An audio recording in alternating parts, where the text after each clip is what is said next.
संपूर्ण महाराष्ट्रामध्ये digital media संपादक पत्रकार संघटनेच्या माध्यमातून विविध जिल्ह्यांमध्ये कार्यकारिणीची निवड करण्यात येत आहे।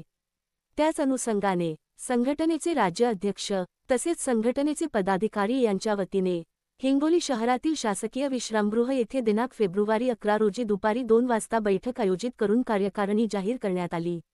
यावेळी प्रथमतः डिजिटल मीडिया संपादक पत्रकार संघटना पदाधिकारी यांचा शाल, श्रीफळ, पुष्पगुच्छ, फेटा बांधून जिल्ह्यातील संघटनेच्या वतीने सत्कार करण्यात आला। हिंगोली येथील शासकीय विश्रामगृहात महत्त्वपूर्ण बैठक घेऊन डिजिटल मीडिया संपादक पत्रकार संघटना जिल्हा कार्यकारिणी घोषित करण्यात आली। यावेळी हिंगोली जिल्हा डिजिटल मीडिया संघटना जिल्हा अध्यक्षपदी राजू गवळी यांची सर्वानुमते निवड करण्यात आली, तर जिल्हा उपाध्यक्ष म्हणून शेख फारुख यांची वर्णी लागली, तर सचिवपदी म्हणून गजानन धुळधुळे यांची निवड करण्यात आली।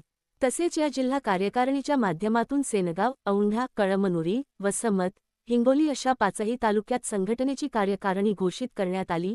यावेळी मान्यवरांनी डिजिटल मीडिया संघटनेचे महत्त्व विशद केले। डिजिटल मीडिया ही सर्वसामान्यासाठी एक परिवार म्हणून उपस्थित झाली आहे। आज जरी हे छोटेसे रोपटे असले तरी भविष्यात हे वटवृक्षामध्ये रूपांतर होईल यात तीळ मात्र शंका नाही।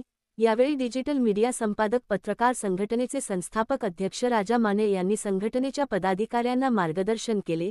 याप्रसंगी संघटनेचे संस्थापक अध्यक्ष राजा माने, संघटनेचे उपाध्यक्ष सचिन सावंत, राज्य समन्वयक शेख इकबाल, पश्चिम महाराष्ट्र अध्यक्ष विकास भोसले, तेजस राऊत, रमेश चेंडके संभाजीनगर, तुषार सावंत व 5ही तालुक्यातील पत्रकार पदाधिकारी यांचा प्रमुख मान्यवरांच्या उपस्थितीत सर्व पदाधिकाऱ्यांचा नियुक्तीपत्र देऊन सन्मानित करण्यात आले।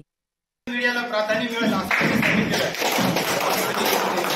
हे धोरण साहेबांचे पण तेच आहे आणि साहेबांच्या मनात असा एक हे आहे की डिजिटल मीडिया संघटना का करावी। संघटना ह्याच्यामध्ये सर्वच आपले यूट्यूब असतील, पत्रकार ते संपादक असतील, त्याच्यानंतर साप्ताहिकवाले असतील, या सगळ्यांना त्याच्यामध्ये साहेबांना सामावून घेतलेला आहे।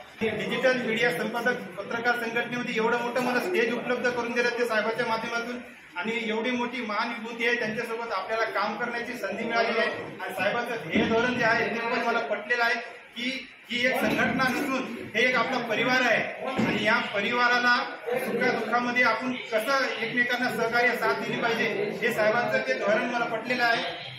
आणि निश्चितच हिंगोली जिल्ह्यामध्ये ही आपली संघटना नसून हे आपला एक परिवार आहे आणि या परिवारासाठी जे काही कुठल्या समस्या असतील साहेबांनी सांगितलेलं आहे, दवाखान्याच्या असतील, अजून काही समस्या असतील, त्या समस्या सोडवण्यासाठी मी प्रयत्न माझ्या परीने होईल तेवढे मी प्रयत्न करेन।